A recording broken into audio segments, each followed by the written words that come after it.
motherfucker. And what is this? You're back now. No, this is... What the fuck is this that just popped up on my computer? All right. You're live, man. No, I'm not, man. And there's something on my motherfucking computer that's...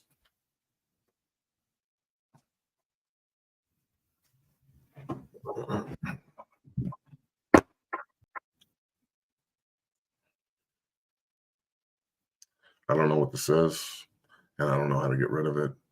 And I'm about to just shut it.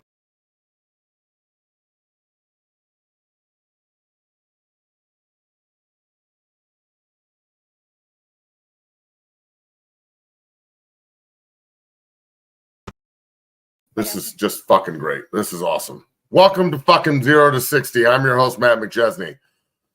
Like always, the show is brought to you by our good friends at BetOnline. BetOnline is your number one source for all your summer sports seasons, Major League Baseball, golf, the NBA, and the NHL playoffs.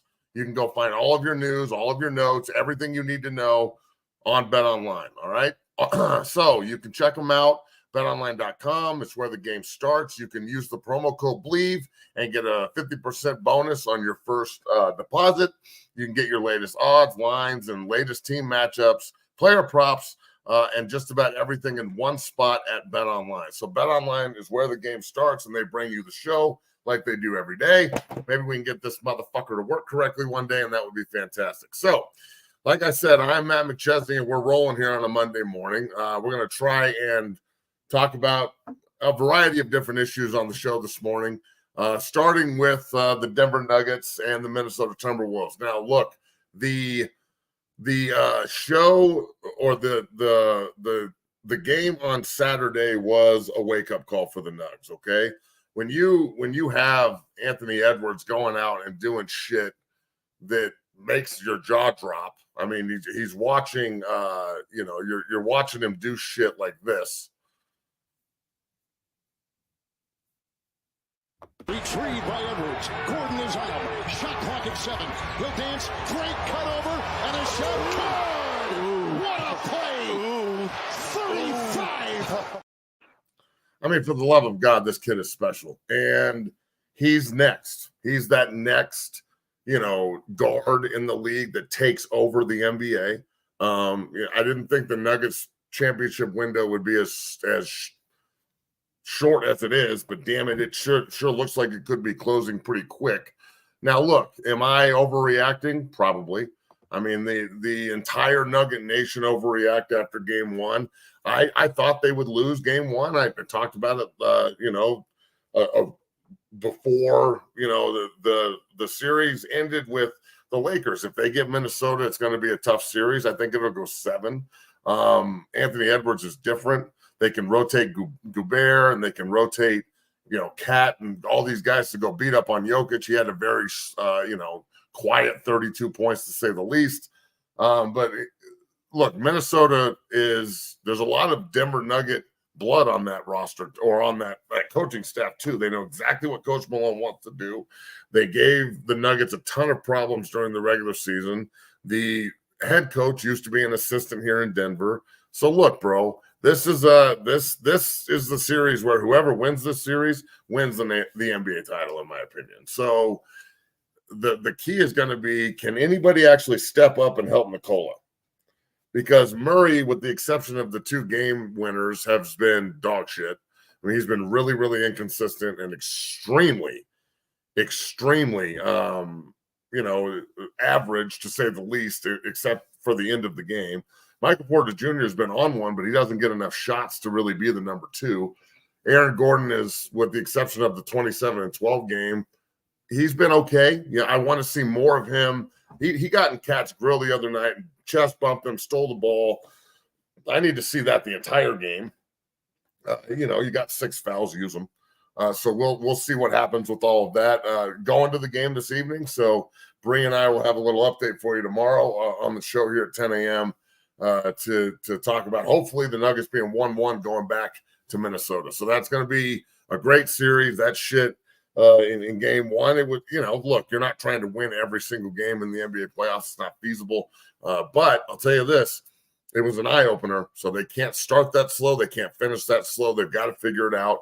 And usually Coach Malone's teams do a really, really good job of figuring out, what he's expecting and how they can give it to him without everybody getting at each other's necks. So they've done a good job of this in the past, and we'll see how it goes moving forward. Dante said they're saying he's better than MJ at 22. I'm starting to think people didn't see MJ at 22. I mean, I'm not saying he's better than MJ at 22. He's really good. He's incredible. People forget that Michael Jordan had to cut his teeth too. He got beat a lot. A lot of people thought that he would never get a ring. He couldn't beat the Pistons. Yada yada yada yada yada. He had his struggles too for many years in the NBA before he broke through. So Anthony Edwards is only 22 years old, and that's scary as shit. So just please stay healthy because he is so fun to watch. He's hungry. He's humble. He plays defense like a motherfucker. That block he had the other night on Porter was – I'm a Nugget faithful. I love the Nugs, but I can't – especially in basketball for some reason, I can't really deny the talent. I can't watch somebody be elite and then say, well, I don't like them just because they play for a rival. Like, I don't know why. In football, I can do that shit easy. But I still respect it. In basketball, the ability for these guys to take over the game, just from an individual standpoint, it's incredible to watch. So that kid dropped 40 again the other night. I'm really excited to go watch him tonight. Bree and I will be at Ball Arena at 8 p.m. to watch some of the best in the business go at it. So this is going to be one hell of a basketball game this evening. I just want to let everyone in the chat know they're hungry for Buffs talk. Mr. Frank Cohen said, we're here for talk. We'll get to the Buff shit. Give him some time. Good. Bro, thank you. Look, man, and everybody in the chat, I'm not on your fucking schedule. So you can wait for me to talk about it, or you can not wait. That's your choice, homie. There's more shit going on than just Buffs, and you're probably just going to attack me for my opinion any goddamn way. All right, so look, we hope the Nuggets can get 1-1 tonight, going back to Minnesota. That's, obviously going to be one hell of a series moving forward. And I'm not surprised at all if it goes 7. And thank God we've got that game 7 at home. It's why the regular season games actually do mean something. So moving on here, I want to tell everybody about Factor. Okay, they've been great for us as a sponsor, specifically on Twitch. The meals, the everything that they do for the guys at 60 Football Academy, they do a great job of supplying them. Like the ad says, you get 50% off your first box. Wellness shots for life using my link. That's Factor SE 48328. You can check it out right there. We'll put it back up before the show's over again. But this is a way to help yourself get in shape. If you wonder, the big guy's slimming down here a little bit. I'm trying to get under 300 pounds bad. These folks are helping me out a lot. So go check them out. Get yourself signed up for Factor using our promo code, and we'll roll and help you get in shape too, especially moving into football season, dog. The summers, this is get right, sexy time in the summer, right? And then, moving into the football season, you want to have a little bit of weight off your ass so you can eat chicken wings and pizza and all that shit and put some weight on your ass. So in the spring, again, you can get weight off your ass. That's the way this works. We're fucking rolling. I want chicken wings now that you bring it up. Well, man, chicken wings are good, but we got the Factor first. You got to work out. You got to Factor, work out, bust your ass. Then you can get some chicken wings after you work off where the chicken wings have to be stored in order to eat more chicken wings. Does that make sense? That's cool, right? Yeah, that seems like a good plan. That's a good plan. See, us fucking linemen, we're always trying to identify where we can store future chicken wings in order to eat chicken wings. You feel me? Fuck, man. You can't, I love ice cream. I can't just eat ice cream all the time. I got to work the ice cream off in order to make a spot on my ass again for more ice cream. How do y'all not know this? If you just work, you can eat whatever you want. But if you don't work and all you do is eat, it's gonna be tough. It's gonna be tough. It's gonna be tough. Growl I can growl whatever I want. I've had a week off. I'm on one. What's up? Well, let's jump in. Did you watch the roast of Tom Brady? Man, that shit was funny as fuck. He finally admitted to Deflategate. Yeah, look. I personally. I can't believe Tom let them go in on him the way he did about some shit. Like some of it, even I was like, whoa, damn. But it is a roast, and it just shows that he's just one of the dudes, man. He's 199 Tom the majority of the time, I think. That's probably why Giselle left him, because he's just so normal. That was out of pocket. They went after Tom so hard. Watch this shit. Giselle is actually here supporting you tonight, but just in full transparency, she came as Antonio Brown's +1. How does that? What? What? What? What did I say? Fucking There's a lot of digs there. There's a lot of digs. They make fun of his fucking ex-wife so much, and the fucking jiu-jitsu trainer and shit, and Gronkowski roasting Bill Belichick was hilarious. Look, man, I like the fact that everybody could get in the room and actually let their guard down, though, for a night. Nobody really got that offended. No one had tears in their eyes. There wasn't like this, it's so emotional. So much compassion, and they roasted me, and it was none of that shit last night, which is fucking fantastic. So we can actually have an evening where comedy reigns. So, look, man, I thought Drew Bledsoe was really funny too. There's nothing about that that's bad.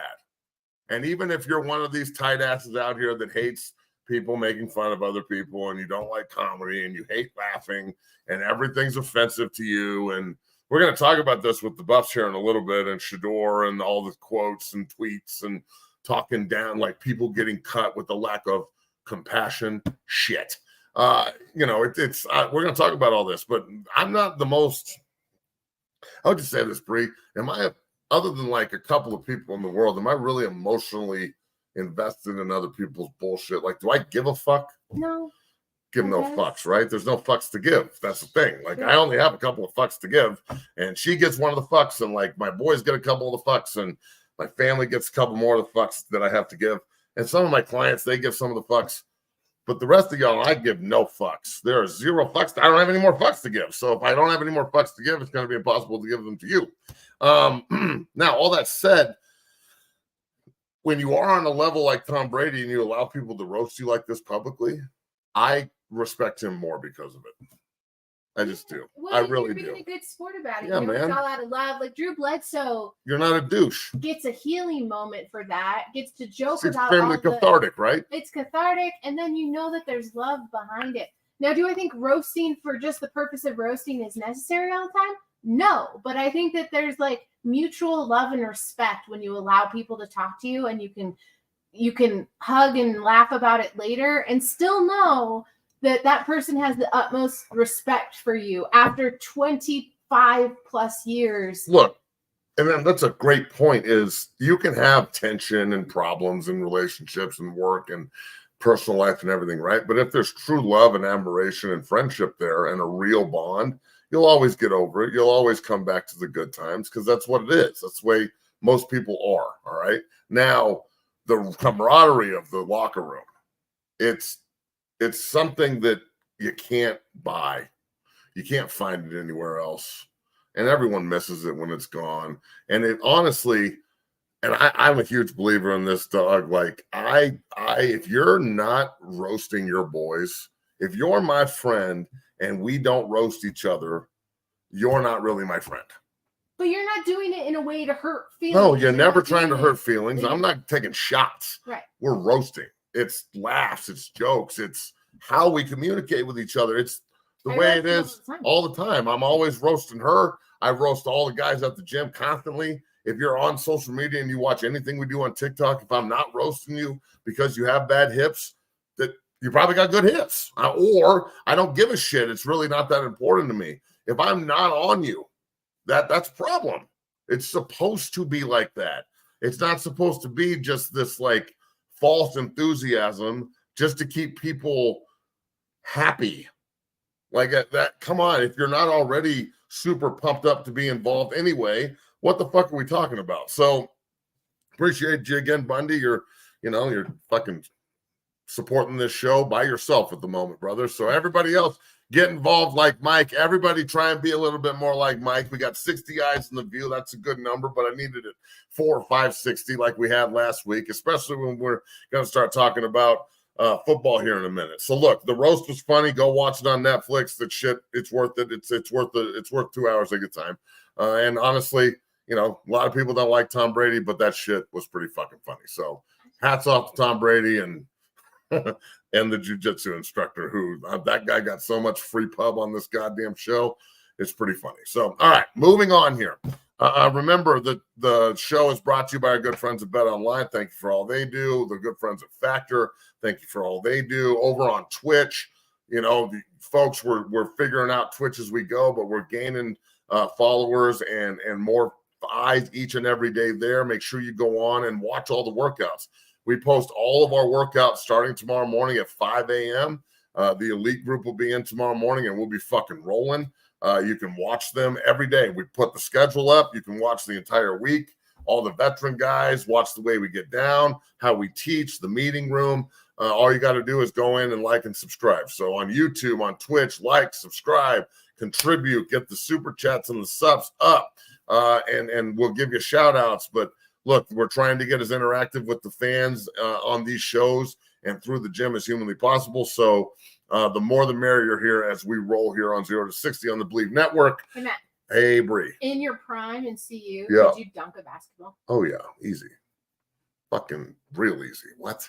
I'm just asking. Goddamn Joey athlete. B wanted to know. I used to be a goddamn defensive lineman for a long time, an athlete. And then they moved me to offense and part of me died.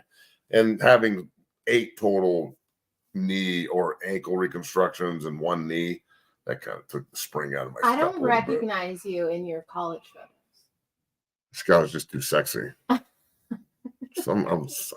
telling you, I was sexy as a motherfucker back in the day. So sexy back in the day. John Joshua, thank you for the $5. Love the show and throwing the gauntlet for OL and DL one-on-ones. Appreciate you, brother. Just have to figure out how to get to Denver. It's not the Oregon Trail anymore. You won't die of dysentery, so I'm sure you can figure out a way to get here, homie. Yeah, well, we do appreciate you. That kicks ass. All right, so moving on here. I heard a rumor the other day, and we won't put a lot of time into this, but I want to get people's reaction, especially Breeze, before we talk about Bus for the rest of the day.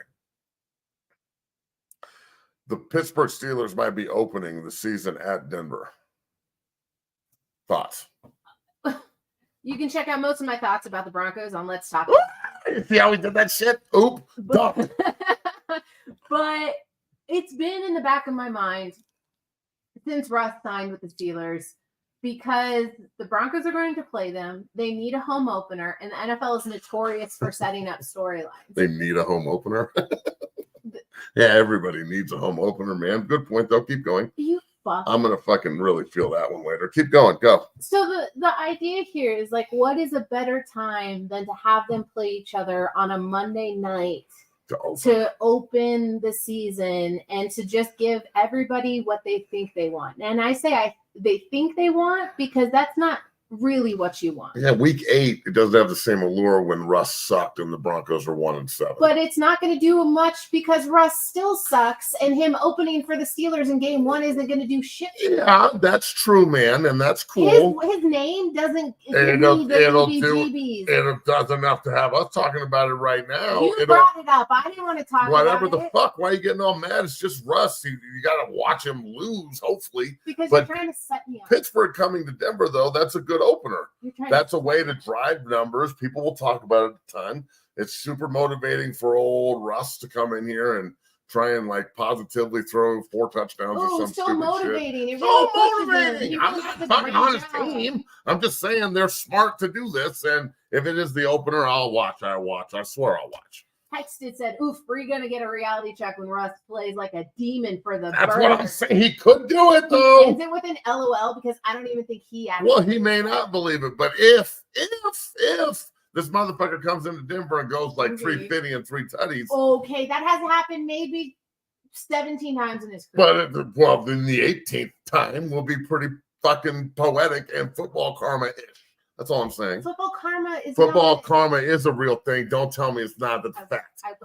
Football karma is real. When you get got by somebody and you know you're going to play them again, and it just things kind of work out. Football karma is 100% real. Don't act like it's not. I get it. And Mr. Maurice, I agree with you. Matt just talked about players fitting in on one team and not the other. Russ fits in Pittsburgh. He does fit in Pittsburgh. Yes. But the top tier of what you saw from Russell Wilson at this point in his career in Seattle as he started to fall off a fucking cliff is where he's at right now. So whether or not he fits in Pittsburgh, let me finish. Whether he fits in Pittsburgh or in Seattle doesn't necessarily mean that Russ is going to all of a sudden transport himself back into 2013 prime Russell Wilson, which was the only time in which he was able to carry a team. Now, the rest of it's going to rely on what Pittsburgh does around him, and he will be serviceable. But Russell Wilson isn't some fucking wizard who's going to be able to pull it out of his ass and make something happen. That's not going to happen.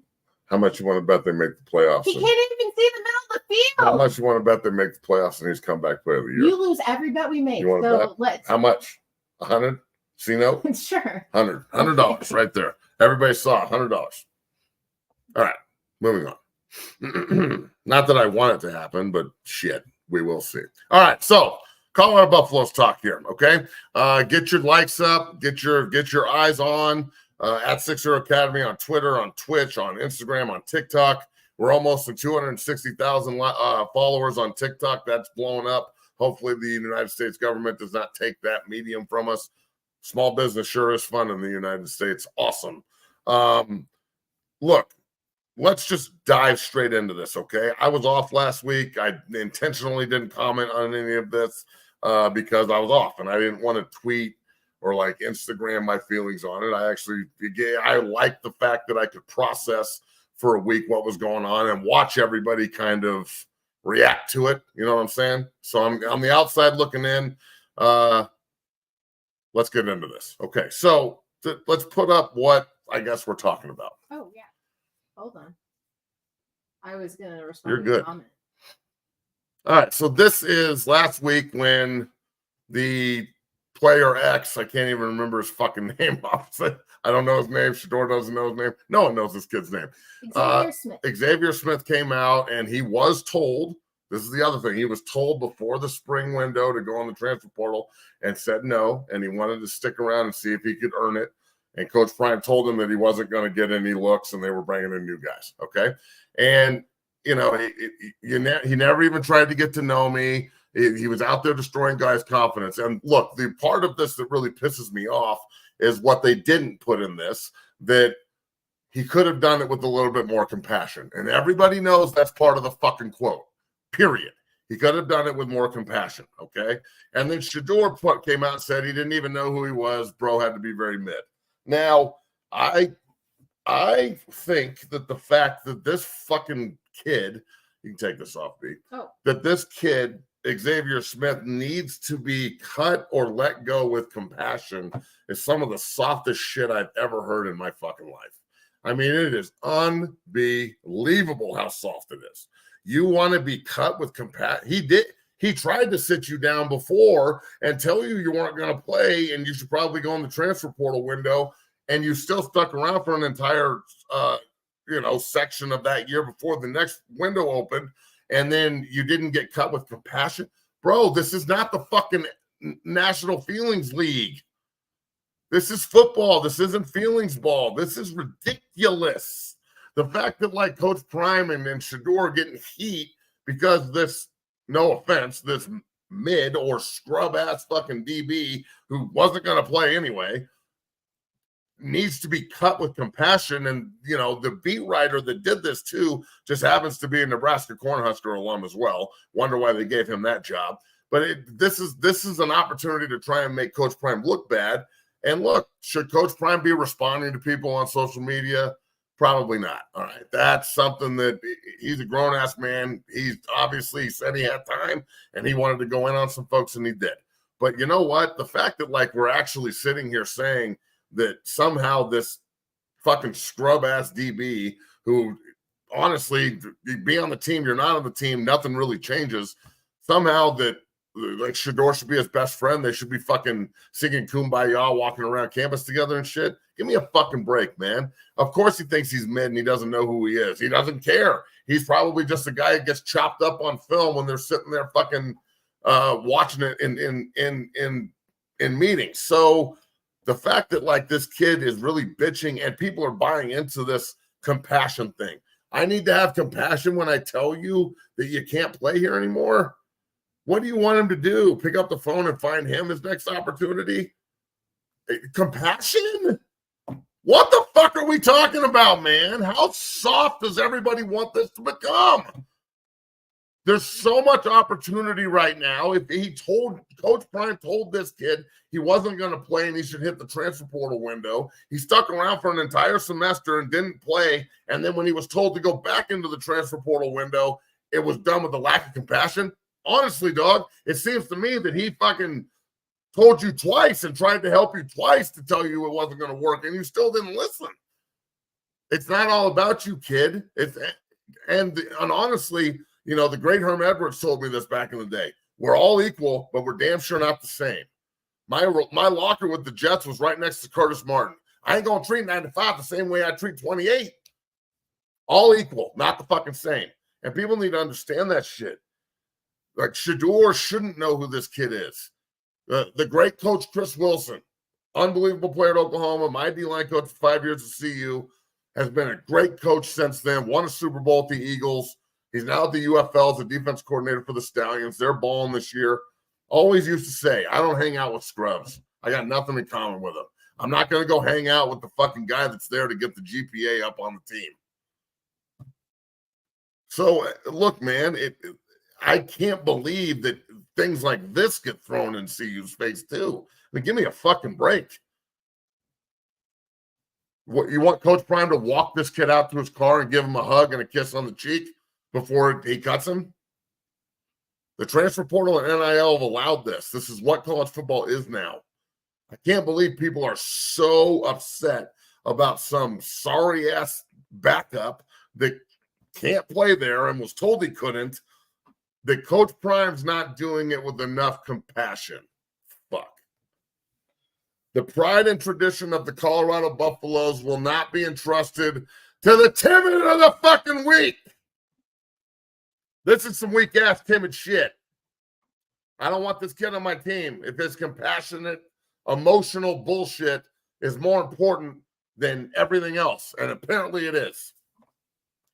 There's my feelings on the matter. Anybody got some beef with it?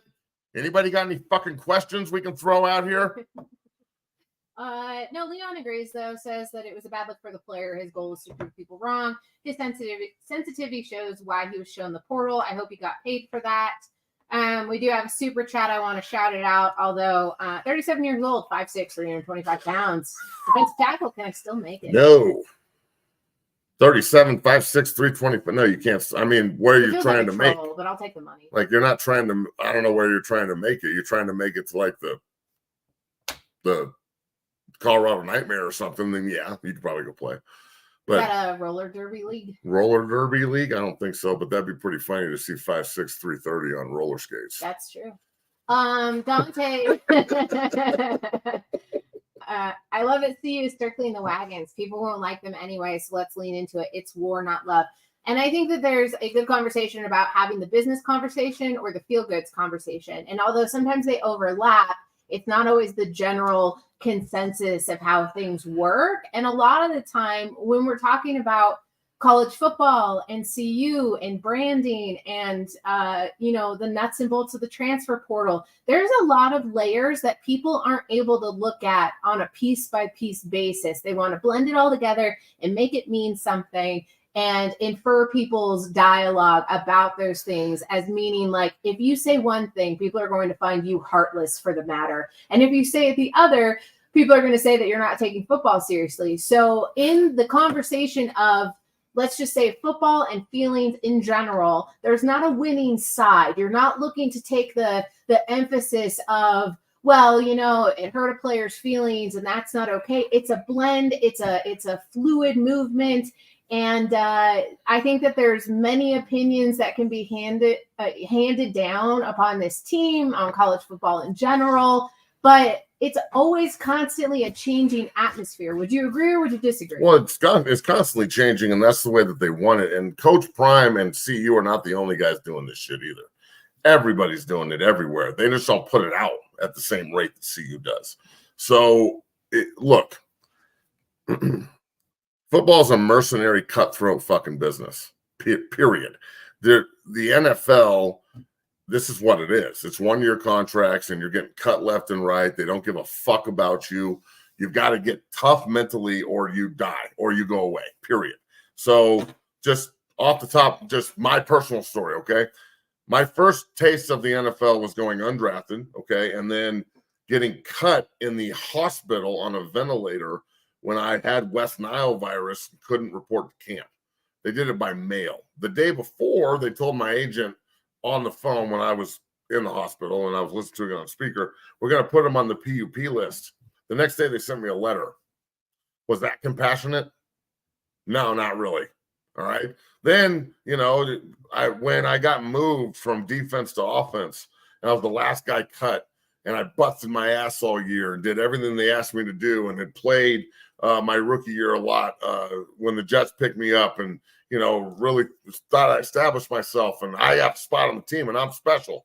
And then they looked at me and said, do you want a job or do you want to play defense? Was that compassionate? Or was it just fucking man business? And I had to get over my own insecurity and emotional baggage and fucking bullshit to go play football. I'm pretty sure it's the latter. When I went to Europe, when they allocated me to Europe, and I went and played 12 games, and the last game I got rolled up on and broke my leg in half and had to go on IR the next year and miss the whole season and watched my opportunity then, get eaten up the next year when we didn't have good guard play because I didn't get to play selfishly. And they went and signed Alan Faneca, first ballot Hall of Fame offensive lineman. He was a great friend. Was that compassionate? Do you think they maybe should have consulted Matt before they went and got a first ballot Hall of Fame player? Did they do that with enough compassion? And I know some of you fucking bitches are going to be like, but that's the NFL. College football and the NFL are both professional leagues right now. I don't want to hear it. The NFL and transfer portal have allowed people to be cut. A lot of these guys aren't just going to the transfer portal. They're being cut. They're being cut. And they don't like the way they're being fired because they think they're fucking special. You ain't special. None of us are. Y'all ain't special in the comments. I ain't shit. Bree's not, well, Bree's pretty fucking special, but the rest of y'all ain't shit. And that's okay. We're all equal, not the same. Especially as a football player, it's the most replaceable business in the world. There's always somebody else that wants your job. You're not as good as you think you are, but you're damn sure not as bad as you think you are either. So I think that this whole narrative wrapped around CU that they're doing it in a way that is disrespectful. Earn your respect if you want it. Well, I'm not just going to give you motherfucking respect, dude. Who are you? Why should Coach Prime respect you, bro? Why should Shador know who you are? Why? Because you're on we get to fucking sit around and everybody lock arms and tell stories about where you're from, where you've been, mommy and daddy, what you eat on Thursday nights, how special you are. That's not the way college football is. And honestly, it never was. It was just back in the day, you couldn't move around like this. So you just got to know people a little bit better. But in the NFL, you don't get attached. You do your fucking job. If you want to have a fucking job, this isn't Matt stand up. You just got hired. Tell everybody a little bit about yourself. No, it's we signed a defensive lineman, Matt McChesney. Say hi. Hi. Hi. That's it. Move on. Next week, we cut a defensive lineman, Matt McChesney. Say bye. Oh, he's gone already. Mr. Murray said it's hard to keep unproductive players too when they're getting paid. And the old way obviously was that it wasn't about the portal and how much you got paid. And that's true. It is hard to keep unproductive players. Why would you? Why would you want to keep a guy around that's not fucking contributing? That's only hurting your bottom line. Why would you want to do? You only have so many numbers. You got to move a guy out to move a guy in. I guess that is the emphasis, though, on keeping players and maintaining. It's not a friendship. It's that's not how you build culture either. No, it's that's not how you build competition. Is how you build culture. Competition, and that's how you build camaraderie. But not everyone's going to like each other. How many players did you actually like that you actually shared a field with? Not a lot. Like, it's not about them being someone that you want to necessarily share your life with. We're not hanging out. It's the business relationship of understanding what's expected between the men on the field in order to be successful. It's the mutual respect you have with each other, not to fuck each other over and try and be too big for your britches, and then it costs the other 10 guys. So all this like friendship and all this like everybody needs to get along to go along shit, it's played out, and it's not true either. The coaches don't all like each other. The players don't all like each other. This is all about competition. It's all about like earning and taking advantage of the fact that if the other guy is soft as fuck like this and doesn't want to compete and thinks that he's just going to get opportunity because he's friends with the coach or friends with the fucking quarterback or whatever, he came there because his buddy's there, his brother plays on the team, that kid's never going to play it down. He's going to get fucking ran out of the room, and he's going to be a huge target too. We the guys who are serious about competing and don't give a fuck and like aren't here to be friends with you are going to identify that and go after his ass so fucking hard. It's like blood in the water to a shark, bro, and that's just the fucking truth. What is your definition of loyalty when it comes to the football field? Playing hard. It's loyalty to your team. Yeah. Well, now I don't really believe in loyalty anymore because transfer portal and NIL have made it impossible. Right. It's impossible. But the emphasis though is people are like, there's no loyalty anymore. There is none. Or you don't. But that's it. But loyalty can still. It's about you. It's about what you are doing. You have to be loyal to the moment, in my opinion. Now. Whereas back in the day, I would never have thought about leaving CU. I'm loyal to them for 5 years. Now it's loyal to the moment. Unfortunately, that's just the way it is. You know, like I and a lot of CU people won't like this, but I have a really good relationship with Nebraska these days. You know this. Like Coach Rule, Coach Satterfeld was there the other day watching the Dungeon family work out. We got Oklahoma coming in tomorrow morning.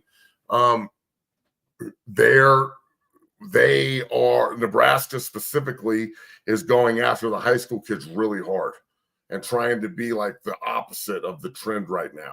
And I think that it's pretty smart. I think they're trying to identify a lot of these guys that they know they have to develop a little bit. And then they're not really using the transfer portal. We'll see how that works.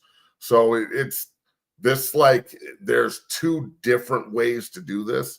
And I don't know which one's right now. I don't want to know which one's wrong right now because both of them are so new, right? All of this is happening and coming to fruition right in front of us. So, look, the University of Colorado specifically, they've got elite talent at a couple of spots on the field that also just happen to be the most important spots, okay?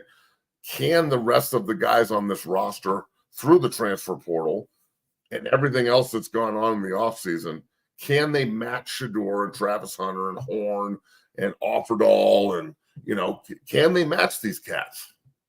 You know, is Zelinkus the answer at center? I hope so. That kid can play. Or are they just going to try and replace him because he, quote unquote, doesn't have enough experience, which is bullshit. He's got to play to get it. You know, like there's a lot of rotation on the offensive and defensive lines with guys coming in and out. But again, they're leaving somewhere because of a reason. And honestly, if they come here and they're developed better under Coach Lodeholt and Coach Sapp and everybody else on the O&D lines that are involved, then cool. But people have got to like match Shedeur and Travis and Horn and all these other guys on the field that are draft picks and guys who are looked at around the country as the best at their job, at their position. So that will kind of calm down all of the how many transfer portal guys have come in and how many are leaving. At the same, and then looking at Nebraska specifically, they got the Raiola kid. He's a high school recruit. So that's what they're trying to like have success in. That's the route they're taking. And look, this shit is nuts. I mean, the entire framework of college football and what it's built on is kind of being challenged right now. It's hard to overcome adversity now. It's easy to go to the transfer portal.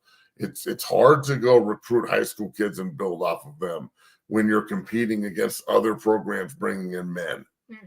But then again, you know, which program is building for now and which programs are building for the future. So there's a lot of give and take here. Say hi and thanks to Mike Bundy, another $4.99. I just want to suck less today. Compete. Say hi to Mike. What's up, Mike? Appreciate you, bro. You're kicking ass. Before I block CU Buffs Dynasty, I just want to show it. Who's that? Well, I don't know. They're just talking shit. You sound like a scorned woman who can't get a position on the staff, and then The fuck? Why do they do that? I don't know. Because they want Who's you talking about the staff? They want to react. They want you to be Cool, bro. I'm glad that you're watching. We appreciate you. See you, Buffs Dynasty. I might just leave him. Leave him. It's all good, bro. Fuck it. Who cares? Zai show Shador doesn't lash out like that often. They had to be tired of the BS. Yeah, they are tired of it.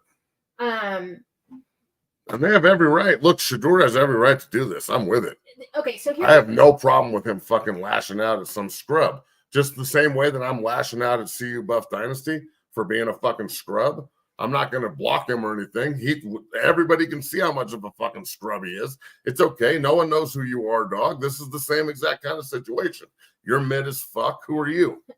My point I want to bring to this though is people will lash out, they'll say things, they'll try to goat people into reactions, and then when that person reacts, they're like, look how terrible this is, or look how shitty of a response I got. It's like this mental manipulation factor, and Shador and the Sanders family and CU in general, they get pushed, and even if they create that narrative, as soon as they show any sort of reaction, it's the immediate like opportunity for everyone to go, oh, I'm so out on CU now, man. They're so fucking immature. You were out on them beforehand. You were waiting for an opportunity for those gentlemen to fuck up so that you could ride whatever fucking soapbox you were on to begin with. And people do it all the time. It doesn't matter. They're going to do it to you. They're going to do it to me. The minute I show a reaction, then I'm the bad guy. Yep. And look, and that's okay. That's okay. A lot of people are going to have different opinions on this, okay? So the Colorado stuff that we talk about here, I'm not really reporting on any of it. I don't really consider myself much of a journalist. But I will say this. I do know more than 99.9%. I don't say a lot of the shit I do know. I try to be as critical of them as I can be. I don't know a lot of other people that go in on them the way I do about certain things. And I do think that they can do things better in some areas. And I think that they're trend setting in a lot of different areas. So I'm very eager to see how the Big 12 treats them moving forward. And can they take it over? And is Coach Prime going to stay here for an extended period of time? I think that he has potential to grow it into a fucking powerhouse if that's the case. But again, all we can do is sit back and wait and see, because there's so many reports coming out in every different area from every different direction. You try and keep up with all of it, you'll just be running in circles. So, look, man, the Colorado's got a hell of a schedule coming up. This is a make or break year for Coach Prime. They can't have another losing season. I mean, if they don't go to a bowl game next year, there's going to be people coming out of the woodwork calling for his job. So we'll see what happens. But I do believe that Shador, just like I said when we started this process, I thought Shador would be an incredibly high pick when he came out. And people are talking about him being the number one pick. Now, I think Travis Hunter is the number one pick. I would take Travis Hunter number one over Shador or anybody else. Travis is an unbelievable talent. Offense or defense? I mean, both, man. We can figure out a way to maximize him in every regard. He may play more defense than offense, but he's definitely a guy that you want on the field offensively as well. It's just a matter of how you get him there and what kind of like personnel packages and plays do you want to involve him in. But you're getting an elite player at two different positions. That's why I would take him number one. Mm-hmm. God, he's a stud. Fucking guy is so unbelievable. I just don't think you can, in the long-term scope of things, play him both ways. Snap counts matter. They do, but you're not playing as many snaps in the NFL, number one.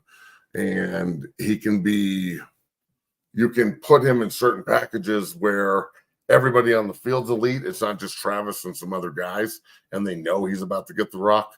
Well, now he can be put on the field with a bunch of other elite players, and then you can kind of isolate him and make sure that the matchups are one-on-one based. Mike Bundy seems to think that Travis might be the next Charles Woodson. If that's He's a stud, feeling, bro. Yep. That's pretty incredible. Pretty incredible is right. So Travis Hunter is incredible, and I also think Charles Woodson's one of my favorite of all time. So just a matter of what you're looking for. Like Coach Prime sees a lot of himself in Hunter as well. I know he does. So we appreciate everybody over here in the comments, especially everybody that's arguing with each other now. That's pretty cool. Thanks for watching, guys. Thanks for listening. Again, we'll be back on tomorrow, 10 a.m. As we, continue to talk about anything and everything as the NBA rolls on. Bree and I are going to the Nugget game tonight, so that should be pretty fun. Hopefully they even up the series 1-1.